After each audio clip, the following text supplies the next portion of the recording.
All right, now we're here with another of our candidates running for the Rent Control Board, our own VP Political Action, Danny Ivanov. Danny, good to see you.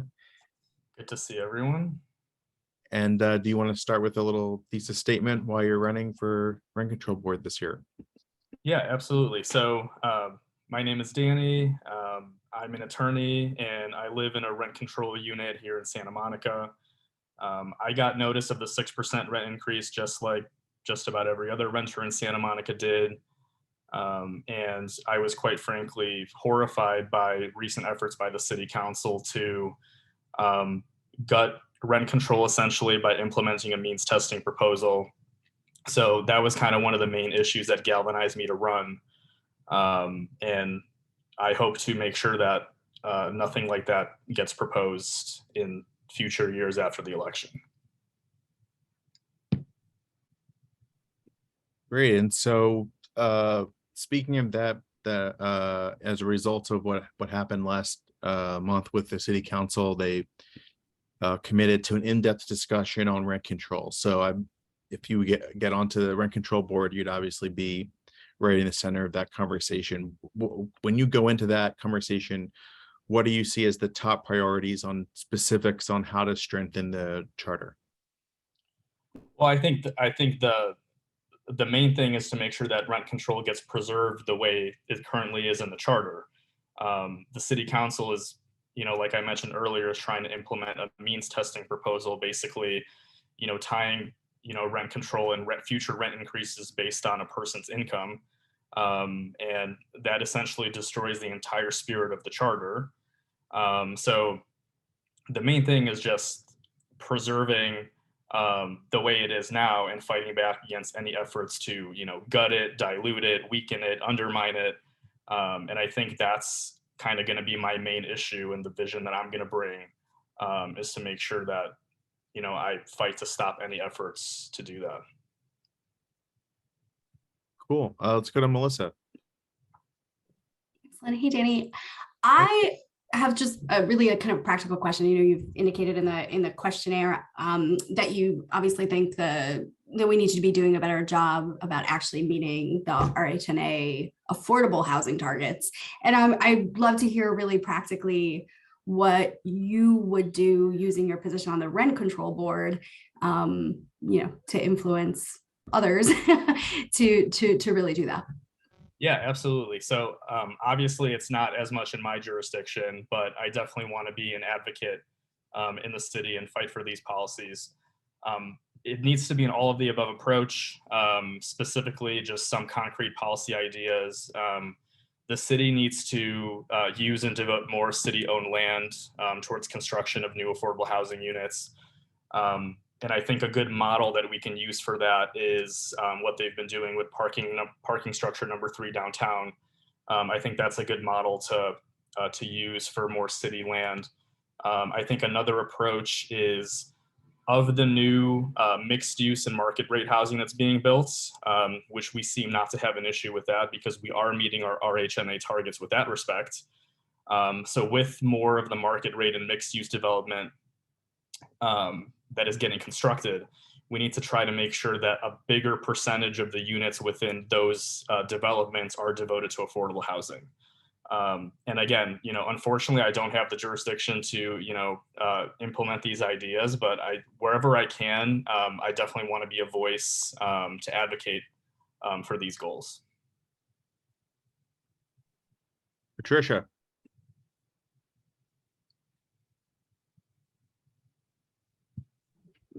Hi. So you've mentioned mean testing twice, and the proposal that Lana brought forward actually was not a means testing proposal. We want you to stand, we who've been working on rent control for 40 years want you to stand firmly against means testing. And I know that that's something that Anastasia and Carolyn have sort of drilled into your head for good reason. But the proposal that Lana brought forward was that everyone whose rent was below the median would get 4 years with 0% increase, and everybody whose rent was above the median would get 4 years of up to $140 a month increase.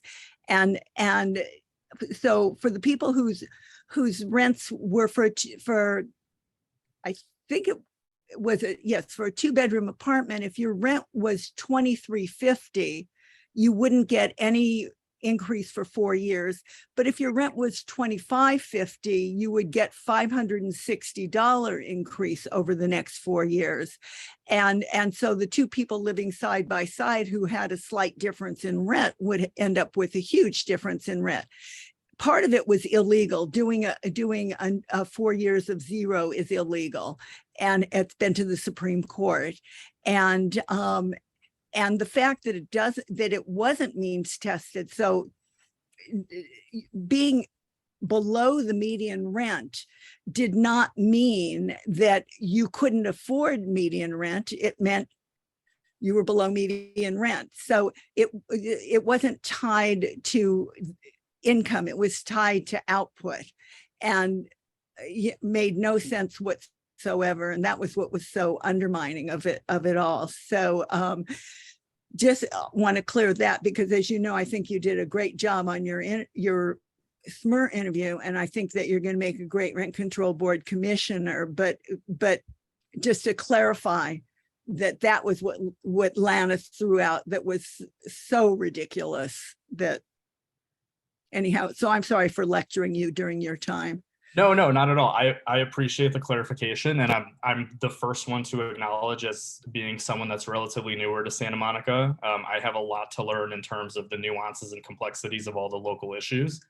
And I defer to, groups like SMR and leaders on our executive board that I want to use as allies to collaborate on policy issues, just kind of brainstorm new ideas. So I appreciate that clarification. Thank you. Good. If you bring your new ideas to us, we might be able to figure out how to incorporate them in the best rent control in the country. I think that sounds like a great plan. Okay, Dan. Thanks, John. Danny, earlier you talked about how you could be an advocate for more affordable housing and housing in general in the community. And obviously rent control is a pillar of that. And you talked about using city land. One thing you didn't mention, though, was Measure GS and using that measure to produce more funding for affordable housing. Do you support Measure GS? Is Measure GS the Citizens Ballot Initiative, the transfer tax? Okay, yes. So yeah, I absolutely support that initiative because it actually commits to taking the revenue that's generated from that ballot measure to devoting it to affordable housing, homelessness prevention, and other concrete programs like that. As I'm sure all of you guys know, there's that competing ballot measure that was put in place by Phil Brock and his developer special interests, which was just intended to essentially, kind of try to screw with the citizens ballot measure. And that measure doesn't actually commit to funding anything. It just says that any revenue raised from that is just going to go to the council's general fund and will be used, at the city council's discretion, which obviously means they could spend it for anything they want. I think we know that Phil Brock and his allies have significantly different priorities than we do. So I don't think that they're going to be using that revenue to go towards affordable housing and homelessness prevention and other things like the Dem Club and SMR and other organizations care about. So I absolutely support Measure GS, the Citizens Ballot Initiative, and I'm strongly against Phil Brock's countermeasure.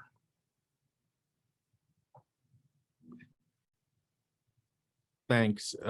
Patricia, did you have another question? No, I'm sorry, I hadn't taken my hand down. But the countermeasure has the call letters DT, as in either delirium tremors or Donald Trump. Okay. I need to use the letters to remember these. So great. Good mnemonic device. Yeah. Okay. Does anyone else have a question? Okay, so Danny, I have one while somebody else can think of their next question. So we have two of the incumbents who are in addition to being on the rent control board, are also Democratic Party activists. You know, they're delegates to the state party, and they've been involved in the Democratic Party in that sense. And some of the other colleagues, Steve Duran, who is a former member of this board, Nicole Phillips, the former member, Erica Leslie, and Naomi Sultan, have all been activists in Democratic spaces. And now you, coming from this board, this Democratic club space, will also be joining those ranks. So what do you see as the relationship between specifically Democratic Party activism, and you have on your resume a lot of working in not only California but also Illinois and other places as a Democratic activist, and how do you see the relationship between that and then the more technocratic role, so to speak, for being on a rent control board? Yeah, absolutely. So, you know, for example, I think one way where we have already seen this in action earlier on was in response to that proposal by the city council, where they had that meeting going until 3-4 in the morning. You know, within days after that meeting, you know, the Dem Club was responsible for you know, throwing together that Save Rent Control rally last minute, advertising it, getting it on social media, you know, getting speakers involved, echoing that message throughout the community. So the reason why I bring that up is because if I'm on the board, and hopefully, you know, other people that have a commitment to democratic activism, it's important for democratic groups like the Dem Club to have allies that are elected in office so that we can work together, because obviously we have shared values, we have shared priorities. And the only way things ever get done is when you have people, you know, in the room where decisions are made, you know, making those decisions. Activism is really important. It plays a really huge role, and it's necessary. But when you have members in elected office that share your values, I think that's where change and real progress actually gets done. So I think having that relationship and activism of democratic politics is going to benefit not just myself on the board, but, you know, other democratic groups across the city, like the Dem Club, knowing that you guys are going to have an ally in office that's going to fight on your values, and we can work together on things. Cool, thanks. Who's up next?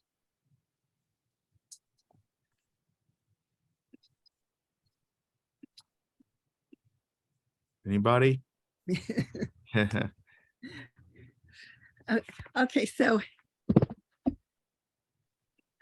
I have a question that you're probably not yet prepared to answer, but your general answer will probably be sufficient. And that's that the executive director of the Rent Control Board, for whom we all have a great deal of respect, and who's been there for, gosh, I don't know, since she was a baby almost, is leaving soon, and you're going to be hiring a new executive director.